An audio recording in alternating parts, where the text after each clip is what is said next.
अस्सलाम वालेकुम स्टूडेंट, आज हमने एक्सरसाइज 2.3 का क्वेश्चन नंबर 1 करना है। इसकी स्टेटमेंट हमारे पास है कि without solving find the sum and product of the roots of the following quadratic equations. आपने सॉल्व किए बगैर इस इक्वेशन के जो रूट्स हैं उसका सम और प्रोडक्ट फाइंड करना है। ठीक है, रूट्स से मुराद क्या है? जैसा कि मैंने आपको पहले बताया था कि रूट्स आपके पास यहाँ पे जब हम इक्वेशन को सॉल्व करते हैं तो हमारे पास जो एक्स के आंसर्स आते हैं उनको हम इक्वेशन के रूट्स कहते हैं। ठीक है, तो यहाँ पर इक्वेशन को सॉल्व करने के बाद एक्स के जो आंसर्स हमारे पास आएंगे, ठीक है, तो उन आंसर्स को हमने जमा करके भी बताना है और उनका प्रोडक्ट भी बताना है। लेकिन यहाँ पे हमने क्या करना है, ये सारा काम विदाउट सॉल्विंग करना है, यानी कि हमने अपनी इक्वेशन को सॉल्व करके रूट्स नहीं निकालने बल्कि सॉल्व किए बगैर उन रूट्स का सम और प्रोडक्ट बताना है। तो यहाँ पे हमें जो है वो फिर रूट्स के सम और प्रोडक्ट का जो है वो फार्मूला याद करना पड़ेगा। ठीक है, पहले हम यहाँ पे फ़र्ज़ कर लेते हैं कि let alpha and beta are the roots of equation. ठीक है, alpha and beta are the roots of equation. ठीक है, जैसे ये हमारे पास क्वाड्रेटिक इक्वेशन है, इसको जब हमने सॉल्व करना है तो हमारे पास एक्स के दो आंसर आएंगे। ठीक है, जो हमारे पास हाईएस्ट पावर होती है ना या डिग्री होती है क्वाड्रेटिक पोलिनोमियल की, ठीक है, या क्वाड्रेटिक इक्वेशन की, ठीक है, तो उसके बराबर ही हमारे पास एक्स की वैल्यूज़ आती हैं, उतनी ही वैल्यू आती हैं। अब यहाँ पे हमारे पास हाईएस्ट पावर 2 है, इसका मतलब है कि इसको सॉल्व करने के बाद हमारे पास एक्स के 2 आंसर्स आएंगे। सही है, तो वो जो 2 आंसर्स आएंगे जिनको हम रूट्स कहते हैं आंसर्स को, ठीक है, उनका हमने फ़र्ज़ी नाम रख लेने हैं। उनके एक का नाम अल्फ़ा और एक का नाम बीटा। ठीक है, हमें नहीं पता कि वो क्या आंसर हैं, हमें इनकी वैल्यूज़ नहीं पता, तो हमने फ़र्ज़ कर लेना है कि let alpha and beta are the roots of the equation. ठीक है, अब हमने फाइंड क्या करना है, इन दोनों रूट्स का सम और इन दोनों रूट्स का प्रोडक्ट। ठीक है, तो इनके सम को फिर हम कैसे शो करवाएंगे, अल्फ़ा प्लस बीटा। ठीक है, इसको आप अकेला यहाँ पे ऐसे भी लिख सकते हैं। इसका फार्मूला हमारे पास होता है माइनस बी ओवर ए। ठीक है, तो बी,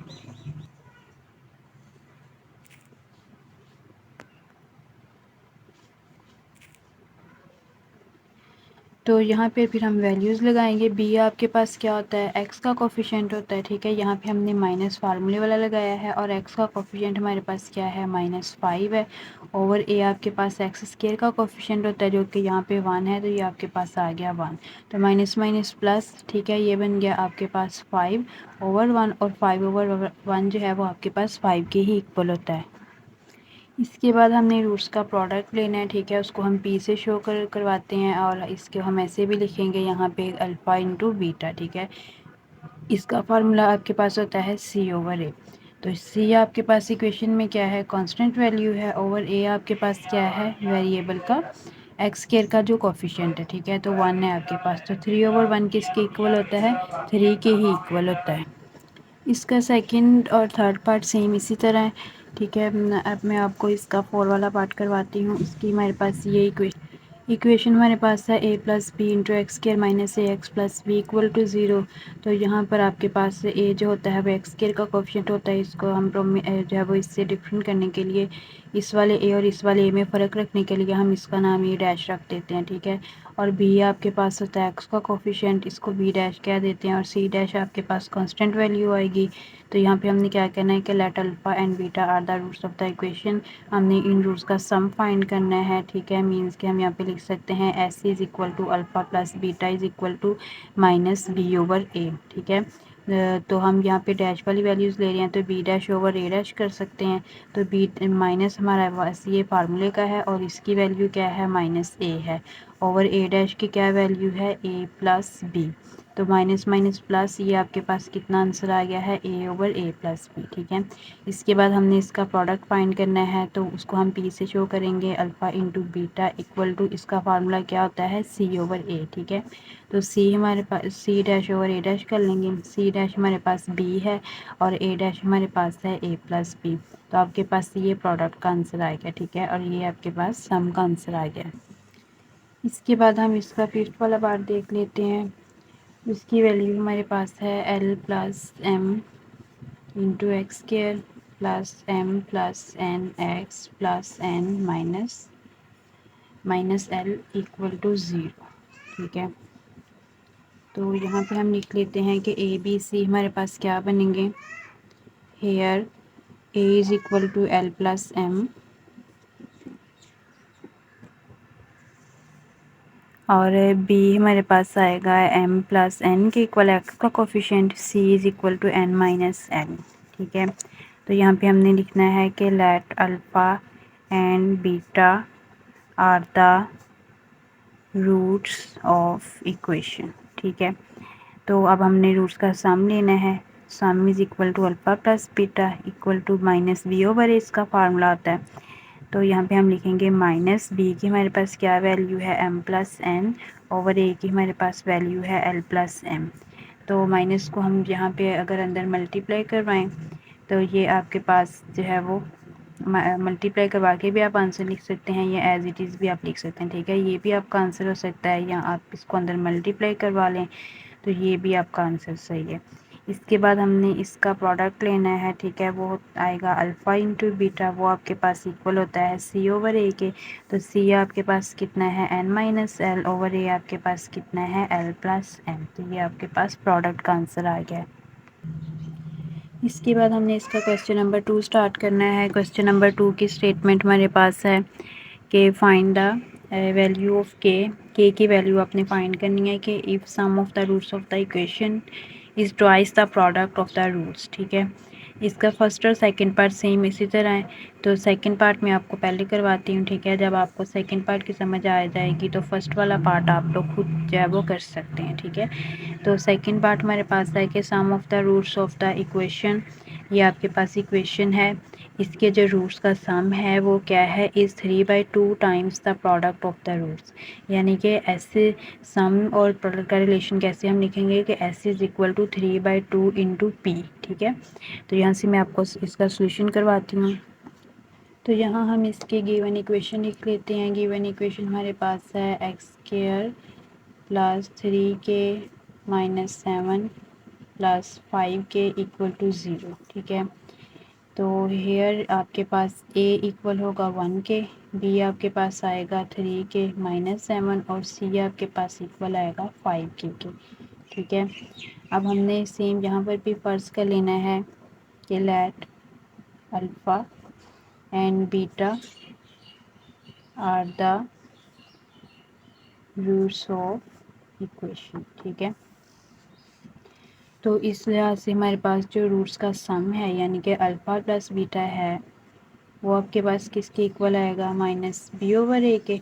तो यहाँ पे हम लगाएंगे माइनस और बी के वैल्यू लिखेंगे, वो आपके पास है 3k माइनस 7 ओवर आपके पास ए आ रहा है तो 1 आ जाएगा। ठीक है, तो माइनस को अंदर मल्टीप्लाई करवाएं, ये बन जाएगा -3k माइनस माइनस प्लस 7 आ जाएगा, ओवर वाला 1 लगाएं या ना लगाएं। ठीक है, इसके बाद आपने प्रोडक्ट फाइंड करना है अल्फ़ा इंटू बीटा जो कि होता है, तो ये आपके पास इक्वल आएगा सी ओवर ए के।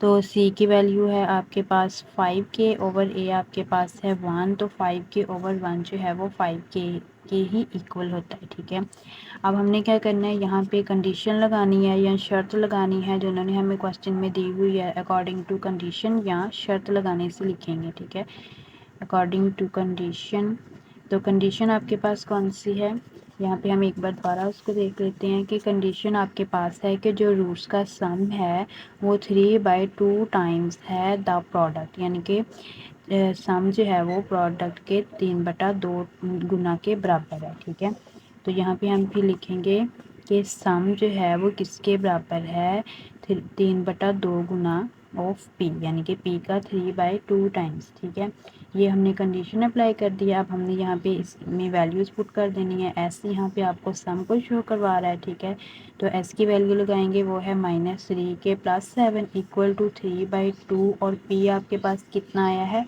5k आ गया। ठीक है, तो सिंपली हमने यहाँ पे इसको आप सॉल्व कर लेना है, ये आपके पास एक इक्वेशन बन गई है। तो सॉल्व करके हमने इसको यहाँ से k की वैल्यूज़ फाइंड कर लेनी है। ठीक है, तो यहाँ पे 2 इसके नीचे डिवाइड है, इधर आकर क्या हो जाएगा, मल्टीप्लाई हो जाएगा 3k प्लस 7 के साथ। इधर आपके पास क्या रह गया है, 3/2 इंटू 3 इंटू 5 रह गया, तो 3 5 आपके पास कितना आ जाएगा, 15k आ जाएगा। सही है, तो यहाँ से आपके पास क्या बनेगा कि ये वाला 2 इस ब्रैकेट के साथ मल्टीप्लाई हम करवा देंगे। तो 2 3 दा -6 के 2 7 दा 14 इक्वल टू 15 के।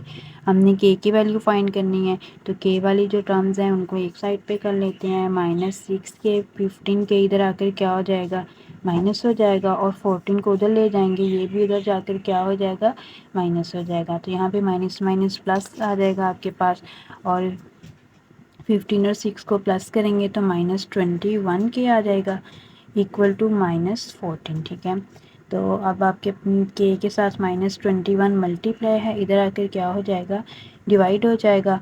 तो यहाँ से देखें कि माइनस से माइनस कैंसिल हो जाएगा, और इसकी हम कटिंग करेंगे 7 के टेबल पर हो सकती है, तो 7 टू द 14 और 7 3 द 21। तो आपके पास के का आंसर आएगा 2/3।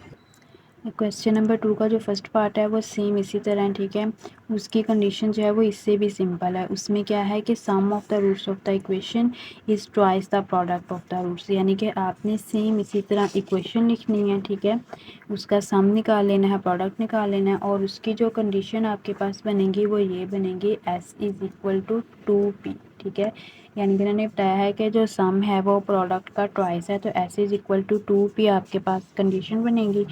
तो सेम इसी तरह आपने जो s की वैल्यू निकाली होगी वो इधर लगा देनी है, और इधर p की वैल्यू लगानी है, उसको 2 से मल्टीप्लाई करवाना है, फिर k वाली वैल्यूज़ एक साइड पे कर लेनी है। ठीक है, जैसे मैंने आपके सामने ये वाला क्वेश्चन सॉल्व किया है। ठीक है, तो इसकी प्रैक्टिस आपने खुद करनी है, जिस भी बच्चे से ना हुआ ठीक है वो कमेंट करके मुझसे पूछ सकता है।